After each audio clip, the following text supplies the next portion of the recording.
How's it going, YouTube? This is FM Montana here, and I'm bringing you a video on AR-15 building for those who are new to the AR-15 platform. Now, this video is going to break down into three main parts. The first one being the tools you need to get the job done. The second one being basic laws that you need to know when you're building. And the third one being the parts that go along with it. Now, I'm not going to give you a specific way to build. I'm not going to show you the procedures. I'm just going to give you the inventory so that when it's all around you, you can just build it in one night. There's a lot of videos out there, and it is that easy. Now, I'm going to start by clearing both these rifles I have here. But right after that, I'm just going to jump right into the tools. I don't like making tedious videos, so I'm going to speed right through this. Feel free to pause and rewind my videos because you can do that. It's YouTube. So right here, nothing in there. See the bolt.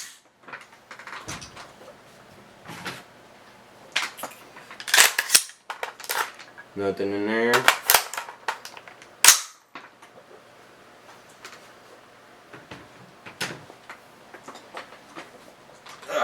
Alright, we're starting with the tools.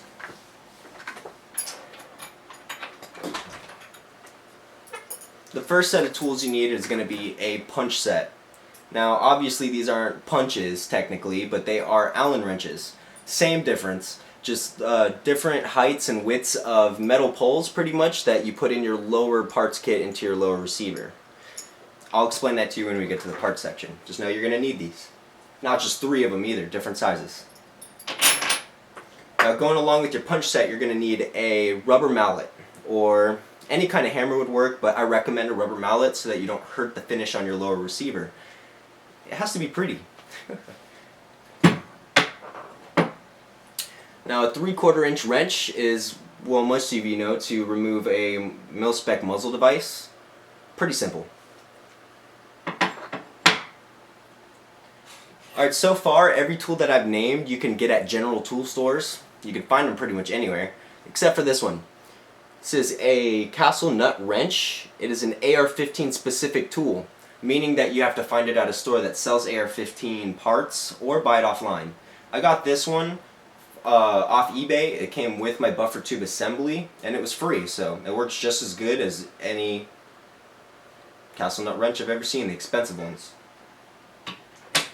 Now, those are all for the tools that you need to do this recommended build. There's two more tools that you would need to, if you're doing anything with the upper receiver to the barrel assembly, putting those together. Now, me personally, if you're just starting, I recommend you don't touch that, because this section on the AR-15 right here is what I'm talking about. The barrel to the upper receiver is where I think all the magic happens. It's where the hammer hits the primer ignites the bullet, the lead leaves out the barrel, the casing leaves out the upper receiver right here, the gas impingement system then pushes the bolt back and then rechambers the next round. Now, there's a lot of room for flaw there.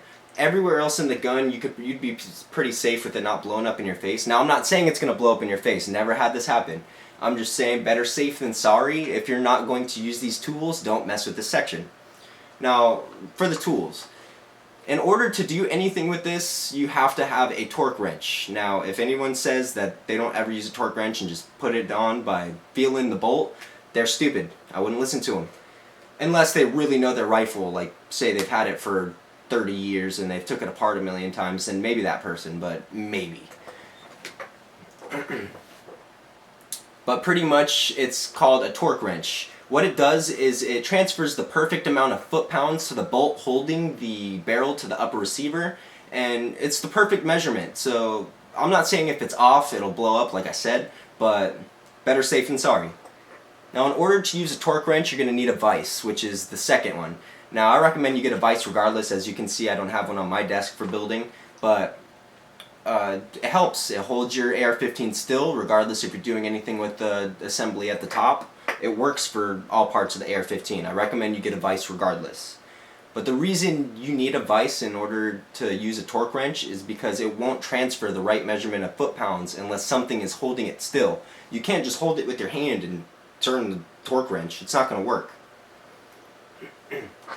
Alright, well that goes for all of the tools needed to build an AR-15. Next we're going to move on to two basic laws. The first one is every part on this AR-15, everyone knows this most likely, but I'm just going to put it out there, can be sent to your front door other than the lower receiver, which is this. The bottom half. No parts in it. You have to go to an FFL, which is a Federal Firearms License dealer, and get it traded over. Unless you're doing private sale, then look at your local laws and figure all that out. But if you're buying it from an FFL, you have to get this lower receiver there. Everything else can be shipped to you, no questions asked. Now you'd be surprised how many people didn't know that. Alright, the second law pertains to my other AR-15, so I'm going to switch these AR-15s real quick. This one right here. The second law has to do with SBRs to rifles. The law pretty much states that anything under 16 inches is technically an SBR, or a short-barreled rifle, in which you have to get a $200 tax stamp, wait a crap load of time to get the tax stamp sent to you so you can even put it together and build it and shoot it. It's a long process. I mean, I recommend you do it if you're actually going for an SBR, but if you're going for this unique look, which is an acquired taste, I understand people don't like it, but I really like this rifle, then you could go this way.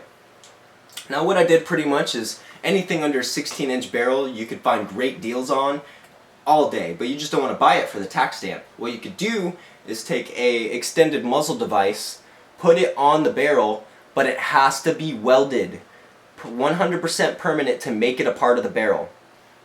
I'm going to do a separate video on this to show you guys everything I did on both of these rifles, but this is just a general one to cover this law. Now this is overall 16-inch rifle, so it makes this legal. I don't need a tax stamp for it because I have this welded on. It can't be taken off with a tool, it can't be taken off with my hand. I have to literally go in with a cut-off wheel and zzz, you know, if I ever had to, which I'm not going to, but then it comes out to this look. Also, I love the stainless steel barrel look with the black muzzle device. It just matches the whole thing. It's so beautiful.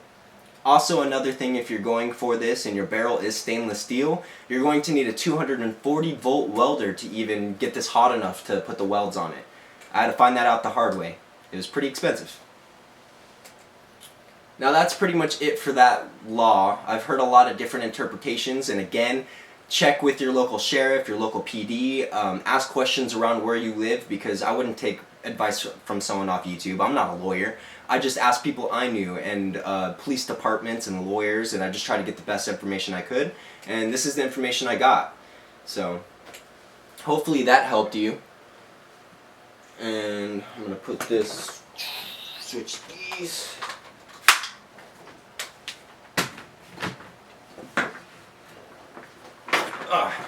Alright, so those were the two basic laws that I was going to show you. The one with the SBR rule and the FFL where you have to send the lower receiver. We're going to aim at this camera behind me so that I could show you a close-up of all the parts you would need. But here we go, I'm going to flip around.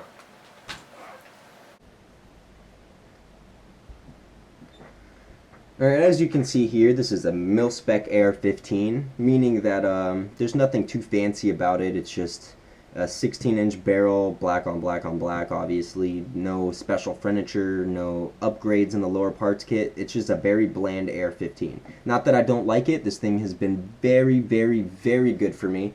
Jammed maybe one time, and that's just because I didn't oil it enough. These things love running wet. And other than that, I would definitely put my life on this. Compared to my other AR-15, this one I would not trust particularly, but if I had to, and this is the only weapon I had, I definitely would. Now I'm going to jump into the parts. I'm going to start with the complete lower.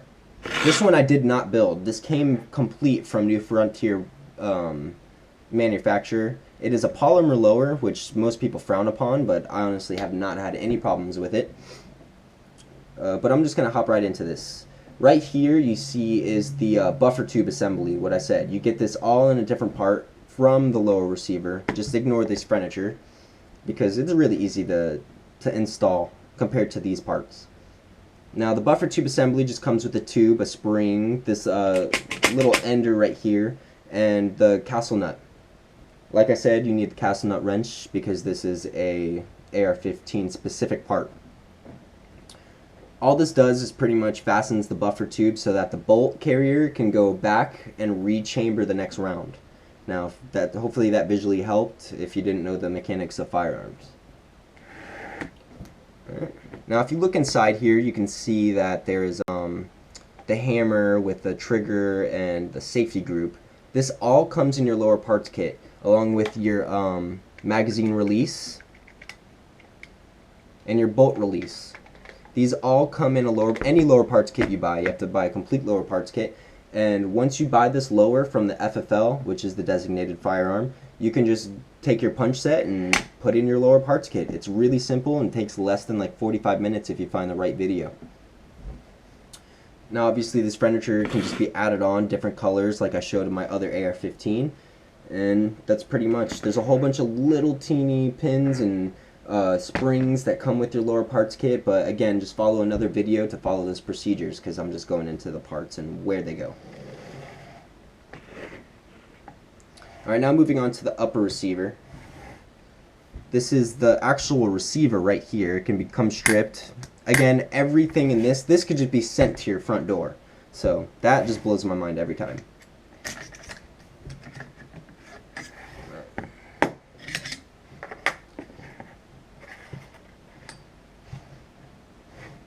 Alright, the upper receiver consists of the barrel to the upper receiver, the handguard, the gas impingement system, obviously your rear sight, your forward assist, your dust cover. This is your forward assist. It pretty much pushes the bullet into the barrel. Sometimes it gets a little bit stuck in there if it doesn't have the right amount of power when it chambers. So that's what that's for. The bolt carrier group, which actually has your firing pin in it that hits the primer of the bullet and then rechambers the next bullet. This is actually the thing that goes into this buffer tube spring and comes out. The charging handle, which is used to pull the bolt carrier group back to chamber the very first bullet. Say if you put a new mag in or you're just starting to shoot your AR-15, that's what you would use. You have a sling attachment, just a few things. But that was just the basic rundown of parts on an AR-15. I'm sorry if it was pretty fast, but I hope I give you an idea of what you need to do and what you need to build. Because if I had somebody laying this out for me before, I definitely would have gone through this process a lot faster, been a little less scared to build because I know how accepted it is in American society. Because it really is. It's a great thing that we get to exercise our rights daily, and that I can just go to something like this and get the parts sent to me within a week and just build something that can save my life. It's really cool. Now I'm going to flip around and address the other camera, but I hope I helped. I'm going to do a separate video of just all these manufacturing. This is a Rock River Arms upper complete, and this is a complete New Frontier polymer lower, which I'll show you guys later. I'm going to spin around. Alright, so thank you guys for watching my video. I hope I helped. I'm going to put out videos in the future. I know this is the first one.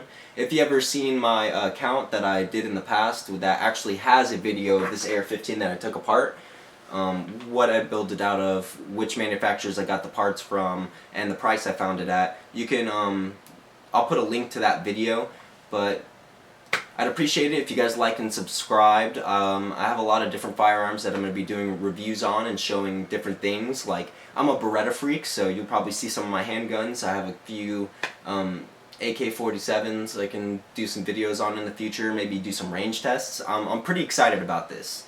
Again, my business name is Full Metal Montana, and spread the word. I'm going to do a separate video on this AR-15 too, because I know you guys are interested. This thing's pretty cool. Thanks again. Have a good one.